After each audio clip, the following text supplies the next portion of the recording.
Jay, may kasalanan ako sa'yo. Hindi si Tandaan nagsit na kasal natin. Tumanggi ni Sanjay nung ayaw din siya ni Tandaan.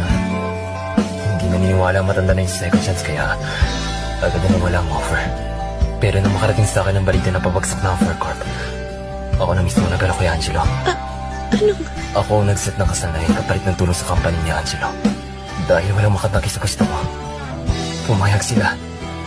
Kahit ayaw ni sa'yo ni Howie. Pero sabi mo dati, hindi mo kayang pigilan ng kasal. Sabi mo sila yung may gusto nito. I lied to you. I'm sorry. Hindi ko maintindihan. Bakit mo ginawa yun? Dahil mahal kita at hindi ko na kaya matalo kay Kiefer. Gusto rin kitang iligtas sa kanya. Hindi. Hindi yan pagmamahal. No, please don't say that. Natatakot ka lang matapakan ang ego mo.